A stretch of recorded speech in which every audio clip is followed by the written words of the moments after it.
Lula foi à China, mas o que isso significa para o Brasil? Quais são as avaliações possíveis de tudo que aconteceu, principalmente dos grandes acontecimentos, dos highlights dessa visita, e eu vou trazer isso hoje, mas principalmente a repercussão que houve sobre a fala do Lula, que ele fez uma pergunta retórica, e é a seguinte: quem definiu que o dólar seria a moeda internacional, depois que acabou o padrão ouro? Obviamente que ele sabe por que disso, mas há uma discussão aí por detrás dessa pergunta retórica que eu vou trazer, além de todos os eventos mais relevantes, pelo menos que eu considero mais relevantes, dessa visita, que há um simbolismo enorme. Inclusive, o presidente Joe Biden repercutiu essa visita, dizendo que deseja boa sorte ao Brasil, uma coisa pouco estranha, né? Mas eu vou tratar disso tudo hoje. Meu nome é Bruno Hemming, eu sou economista, doutor em Relações Internacionais, e aqui a gente fala de política e economia global. Bom, a visita do presidente Lula, ela foi cercada de muita expectativa, primeiro porque ele demorou aí, ele teve uma doença, ele pegou pneumonia, mas logo já remarcou, isso foi resolvido diplomaticamente muito rapidamente, e com uma comitiva muito grande de muitos líderes nacionais, políticos, líderes empresários. Então foi uma comitiva bastante importante que tinha o objetivo de selar diversos acordos com a China. E assim o fez. Essa visita foi prolífica e pode ser mais prolífica à medida em que o Brasil concretize esses acordos. Foram mais de 20 acordos nas áreas de logística, de minério, com a Vale especificamente teve um acordo, parcerias universitárias com universidades do Brasil e da China, entre Brasil e China. Também houve parcerias na área farmacêutica, na área de tecnologia, especialmente, né, para a implantação do 5G e especificamente no sul do Brasil. Mas com certeza, se for um modelo que der certo, isso vai para o resto do Brasil, entre outras parcerias importantes que foram fechadas, que vão repercutir.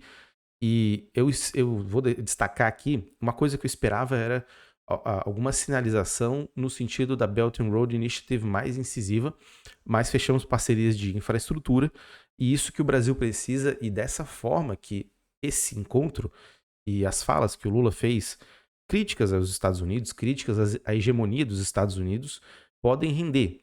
Pode render na medida em que a gente conseguir resultados, assim como países da África, como a Namíbia, como a Nigéria, a Moçambique, países diversos que assinaram acordos com a China e tiveram a Djibouti, né, que é um país que tem um PIB muito pequenininho, mas com a China conseguiu desenvolver uma infraestrutura bastante importante. Se a gente conseguir tirar resultados positivos disso, vai ser sensacional. Quanto aos Estados Unidos, esse é um player central que é da nossa vizinhança. Ele produz um efeito muito grande, tem uma entrada cultural no Brasil, muitas partes da elite política e econômica do Brasil são extremamente ligadas à cultura estadunidense, ao American Way of Life, e também tem uma adoração pelo Mickey, talvez, por Washington, por Nova York, e vão a Miami fazer compras, então tem esse impacto, e obviamente isso traz legitimidade. O antigo ministro, que era da era do Bolsonaro, que é olavista, que é um ser assim, intelectualmente abaixo da média, falou que nossa postura do Brasil, mas do Lula especialmente, foi servil à China. Ele disse que o Brasil tinha que ser um par internacional. Lembrem-se disso. Então, não foi nada servil na medida em que a gente precisa tomar cuidado com toda, todo esse contexto geopolítico extremamente intrincado. E eu tenho certeza que o Lula sabe, e o Ministério das Relações Exteriores sabe, que é muito complexo o que está acontecendo. A disputa entre Estados Unidos e China nunca esteve tão evidente, mas é importante a gente entender que nem os Estados Unidos conseguem fazer o tal do decoupling da China, ou seja, se desconectar da China, porque seria um risco por causa de retaliações econômicas que a China poderia promover. Não consegue, porque para os Estados Unidos é essencial ter a China como parceiro comercial. E voltando aqui para o Brasil, para nós também. A China é o nosso principal parceiro comercial. Nós somos o 10º parceiro comercial da China. Então há uma sinergia, há um encontro de necessidades aí muito importantes. A China hoje importa produtos primários do Brasil, principalmente soja e minérios de ferro, é o principal deles. Por isso esse acordo com a Vale, por isso toda essa questão mais envolvendo esses produtos que são commodities, né? Mas a gente pode mudar essa relação porque tem, primeiro, um caldo, tem uma história que a China possui de relação diplomática com os países e ela procura desenvolver e dar condições para o país de exportar o seu produto, inclusive ajudando na competitividade do produto quando a gente fala das questões logísticas que envolvem a Belt and Road Initiative. E o Brasil pode, se tomar a decisão, se conseguir o consenso político dentro do Brasil para investir mais em indústria, fazer produtos refinados tecnologicamente, ele pode se beneficiar disso e tenha na China um parceiro possível para comprar os seus produtos, claro, se eles forem bons produtos, se forem produtos que tenham uma competitividade importante. E a gente está falando de um mercado consumidor de 1,4 bilhões de pessoas. Não é nada desprezível. E por isso que todo o movimento de empresas, desde os anos 80, foi feito para lá, buscando tecnologia e mão de obra barata e qualificada. Barata porque é produtiva e produtiva porque é qualificada. Mas pensando no nosso lado, no lado do Brasil, nós temos que ter uma certa equidistância. Essa equidistância significa que a gente vai negociar com os Estados Unidos e vai negociar com a China. O Brasil, ele até hoje não ganhou muita coisa com as relações com os Estados Unidos, à exceção do período do pré-guerra, em que o Getúlio Vargas conseguiu negociar com os Estados Unidos a implantação da indústria de produção de ferro, de alumínio, de metais pesados aqui, de indústria de metais pesados e outras indústrias que têm alto nível tecnológico para a época, né, década de 30, incorporados. Isso foi um ganho gigantesco diplomático para o Brasil. A gente fazia uma posição de negociar tanto com a Alemanha quanto com os Estados Unidos. Estourou a guerra, a gente foi para o lado dos Estados Unidos, mas a gente fez negociações para que isso rendesse posições econômicas, né, e resultados econômicos para nós. Hoje, não acredito que a gente está falando do mesmo cenário, a gente estava falando de um cenário em que toda a Europa estava ameaçada por um outro país europeu. Agora tem a China, o continente é outro, a gente fala da Ásia, em que a China já tem laços importantíssimos com os países lá, apesar de diversas rivalidades, principalmente no mar do sul da China, mas é um outro contexto. Pode ser até pior, né? Se a gente pensar que estamos numa era de armas de destruição em massa, mas tanto Xi Jinping e as elites dos Estados Unidos, do establishment estadunidense, já colocaram que não vai haver, não se quer chegar ao nível de uso de armas nucleares, por exemplo. Mas isso é discurso, né? Há pontos focais de estresse entre os países e há a possibilidade de a coisa ficar um pouco mais feia, esquentar de fato. E a gente tem que estar preparado para isso. A gente tem que se posicionar de uma maneira a ter os acessos a esses dois países, negociar os produtos que nós fazemos e tentar gradativamente, dentro das nossas possibilidades e capacidades, de enriquecer o nosso conteúdo de exportação, enriquecer o valor agregado que a gente tem nesses produtos, porque é isso que traz desenvolvimento, isso que aumenta a renda média do trabalhador, isso que faz com que a produtividade dê um salto. São ganhos que não são nem lineares, eles são às vezes exponenciais. Quando a gente tem indústrias de qualidade, de alta tecnologia e acordos no sentido de tecnologia e proteção do meio ambiente, de diminuição das emissões de CO2 são importantíssimos. Acordos nesse sentido foram fechados também, e isso é a grande bandeira do Brasil, é a grande forma de inserção internacional e as relações exteriores, o Ministério das Relações Exteriores, o presidente Lula, enquanto um ator diplomático, vão colocar no mundo e vão se vender como um país que tem possibilidade de tratar esse objeto com muita assertividade. No caso da China, tem a ver com compra de créditos de carbono, lógico, né? Porque há um mercado de crédito de carbonos e quando você vende o tanto que você não emitiu de CO2, você ganha em créditos. Né? Isso é no mercado financeiro que acontece, né? Você pode vender para um país, por exemplo, ou empresas desse país, para que ela possa, comprando esses créditos, emitir mais, um pouco mais, né? Dentro daqueles limites que o crédito permitem, e assim incentivar, né, através desse funding que acontece, ao país que emitiu esse ativo, né, em créditos de carbono, de proteger ainda mais o meio ambiente. Assim, esse é o lado técnico da questão. Eu acho que para a gente realmente mudar alguma coisa tem que ser muito acima disso. Não dá só para contar com o mercado financeiro e com o crédito de carbono. mas definitivamente o Brasil é um ator central, né, na questão do mudanças do clima, do meio ambiente, e a gente pode sim ganhar muito com a China e com os Estados Unidos, né, nessa questão. Mas a nossa política externa ela tem que ser muito atenta, tem que ser muito hábil em nutrir boas relações com ambos os países. E a fala do Lula, nesse sentido, de dizer que, e questionar, né, quem foi que instituiu o dólar como moeda internacional preferencial e obrigatória?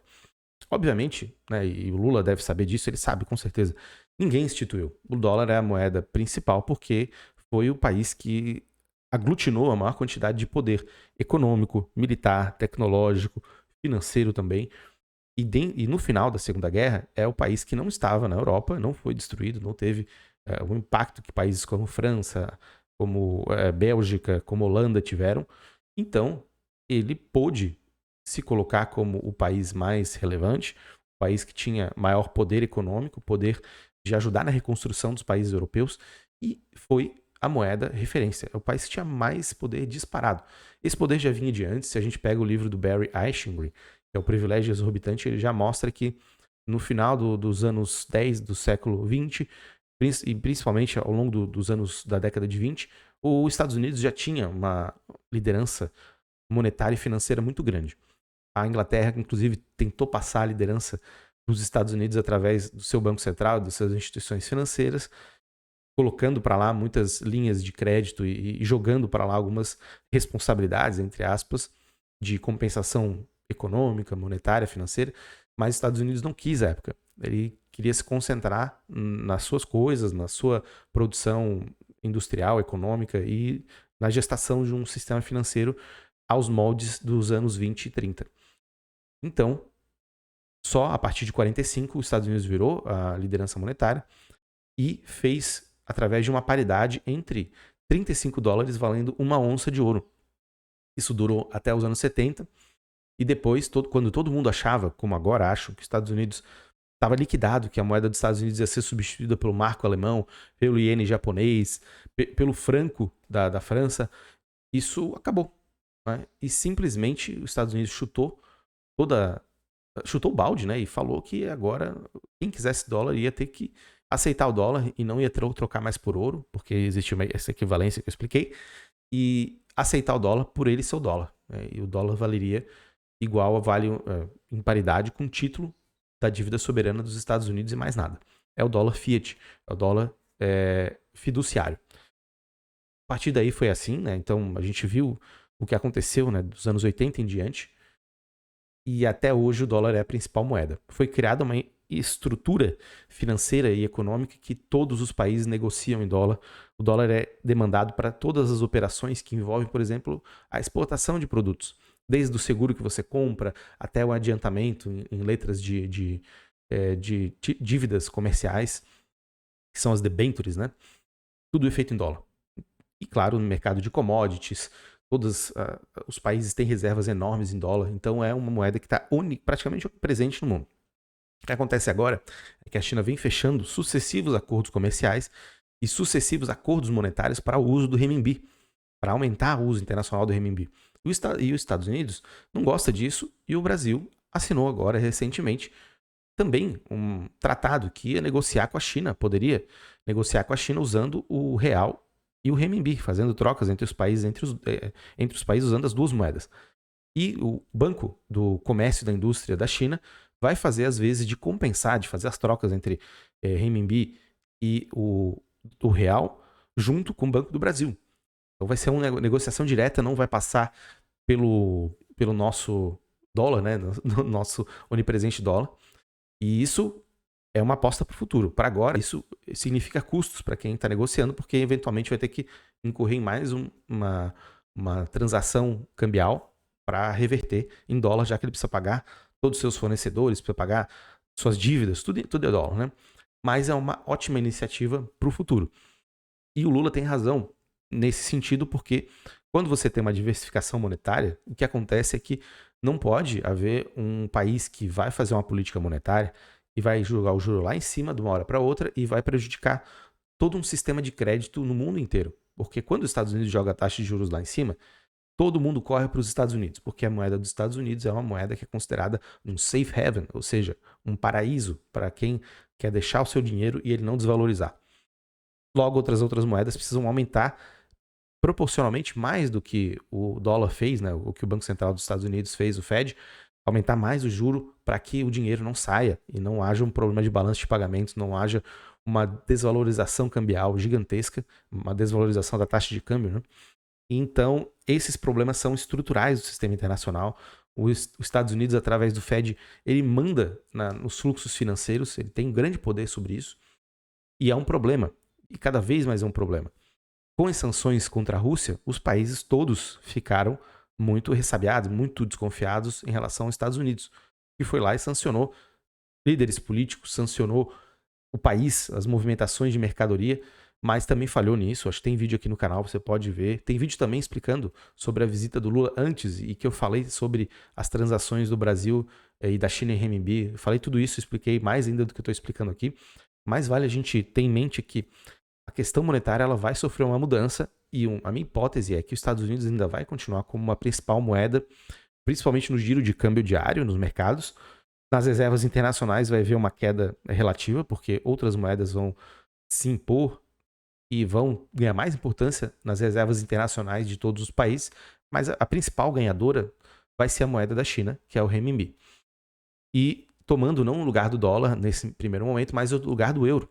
O euro que ele está cada vez mais circunscrito à Europa. A Europa está em decadência. Eu falei no vídeo do Macron que as lideranças europeias são realmente tristes, são lideranças fracas, e isso se reflete no poder, ou reflete, né, o poder dos países europeus e da União Europeia como um todo.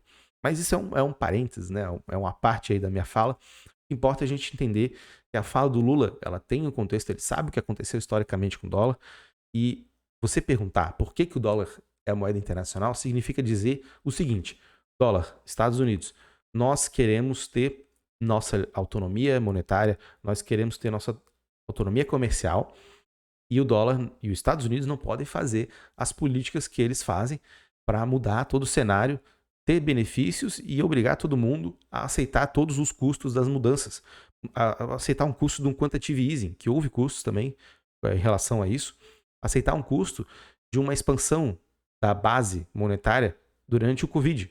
Foi importante naquele momento, mas teve um custo que foi, quando veio a conta, né, quando a economia voltou, ela voltou abaixo do esperado, está voltando abaixo do esperado, está demorando a crescer, inclusive a economia da China, e o efeito inflacionário que tanto o Covid quanto a guerra entre Rússia e Ucrânia ocasionaram, fez com que as receitas, que são, em última instância, capitaneadas toda a intelectualidade econômica dos Estados Unidos, sejam aplicados a rodo em todo o resto do mundo, em benefício do dólar. Então vão lá, aumentam a taxa de juros, colocam nas alturas, a gente chega a 13,75 aqui e tem problemas de fazer com que nosso crescimento volte a acontecer. É um sistema, né? A gente está falando de coisas integradas. E questionar o dólar é questionar também o modelo de pensar a moeda, o modelo de pensar a economia, que está tudo interligado. A moeda não é separado de como a gente pensa finanças, economia, investimentos. O investimento do empresariado não é separado. E a forma como você lida com a moeda, como você lida com juros, vai influenciar na tomada de decisão desses empresários em fazer investimentos. Então tá tudo interligado, né? Esse é o questionamento. Por detrás dessa fala do Lula, e muitos estão julgando ser desencontrado, de ser uma falha intelectual, que ele não entendeu por que o dólar é a moeda mais importante.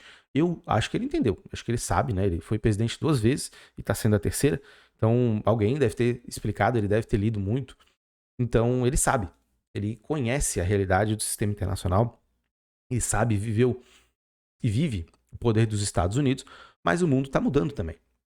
O mundo está mudando e tudo que os Estados Unidos fez foi em seu próprio benefício. Foi para manter a sua hegemonia, manter as suas 750 bases ao redor do mundo, manter o seu poder aqui na América do Sul, manter a sua hegemonia na Ásia.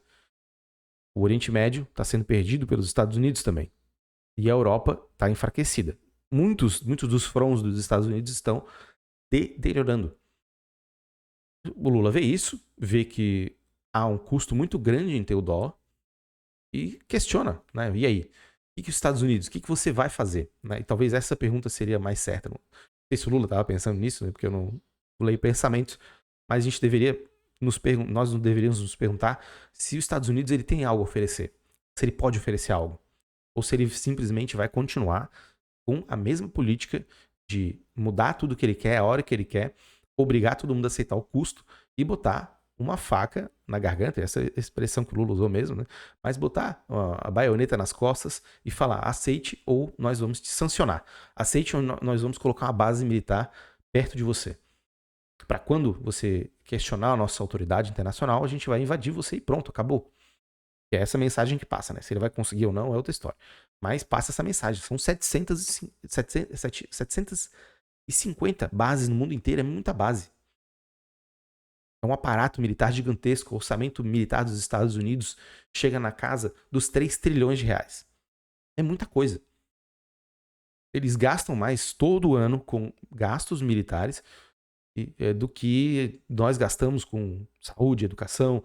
É uma coisa bizarra, né? É muito dinheiro para fazer guerra e para manter a liderança. Só que em algum momento isso foi vantajoso, isso tinha um respaldo comercial, agora não tem mais. E os Estados Unidos não está preparado para fazer o que a China faz, ou para fazer o que a Índia faz, o Paquistão faz, o que a Rússia faz, que é negociar de uma maneira justa com os países, deixar a questão da moeda mais livre e, no caso da China especificamente, investir, apostar no parceiro comercial, estar aberto a mudar as condições de negociação. Os Estados Unidos não faz isso. Ele quer ganhar sempre. Ele é na base do individualismo extremo. A sociedade dos Estados Unidos, estadunidense, é baseada nisso. A China é uma outra história. Ela quer ganhar dinheiro, lógico, que ninguém é bobo. Quer ganhar muito dinheiro. Mas ela quer que isso aconteça não daqui a 2 anos, mas daqui a 5 anos, daqui a 10 anos. Que seja um dinheiro agora entrando, mas não seja o lucro máximo no talo, né? De botar lucro agora, tudo. Não, pode ser daqui a 5, 10 anos. Vamos fomentar uma rede de pessoas, de atores, vamos fomentar uma rede de países, vamos fomentar uma rede de comércio e uma rede monetária também. É isso que eles querem. E para isso precisam de parceiros fortes, precisa de gente que tenha capacidade de construir e comercializar produtos, ter uma sinergia industrial, econômica. Esse é o plano da China. A China quer fazer isso, quer economicamente ganhar muito dinheiro e quer ter uma posição em 2050, que esse é o planejamento já há muitos anos da China, e um status de país industrialmente, socialmente avançado, país desenvolvido. Então é isso. A fala do Lula é uma fala que, por detrás, né, por debaixo daquele verniz de fala muito simples, a gente pode fazer muitos questionamentos e colocar que isso já é uma insatisfação de muito tempo. Lá, de 2003 a 2010, era uma insatisfação que tinha a ver com a ascensão dos países que eram tidos como potências emergentes e a necessidade deles ocuparem lugares importantes no Conselho de Segurança da ONU, no G7, né, que ampliar isso para o G20, o G20 ter as grandes decisões internacionais, tomar as grandes decisões de segurança, que os Estados Unidos ouvissem esses países emergentes. E agora volta, mas aí com um mundo totalmente mudado. Agora são questões mais objetivamente econômicas, comerciais, monetárias. É nesse contexto que o Lula quer essa inserção. O Brasil tem a bandeira do clima? Tem a bandeira do clima. Mas vai tentar também se ligar e se conectar a países que queiram tirar o custo e o risco que o dólar e os Estados Unidos possuem, né, e toda essa política de fazer guerra e fazer ameaças, e para uma parceria mais pragmática que tenha resultados econômicos, que traga desenvolvimento econômico, porque é isso que o Brasil precisa.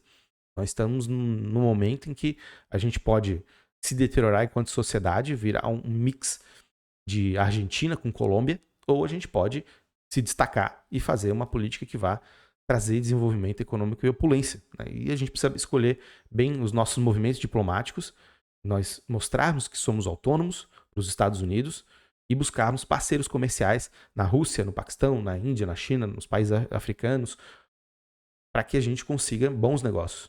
E também com os Estados Unidos. Só que os Estados Unidos não podem querer impor uma agenda de política externa, uma agenda diplomática, uma agenda de segurança para nós.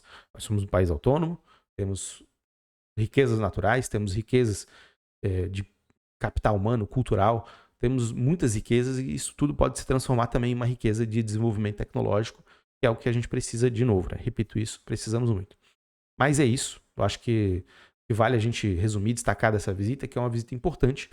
Ela tem o seu caráter que dialoga com todas as transformações do sistema internacional, dialoga com o poder crescente da China, dialoga também com as dificuldades que os Estados Unidos têm em oferecer alguma coisa que não seja arma e que não seja ameaça.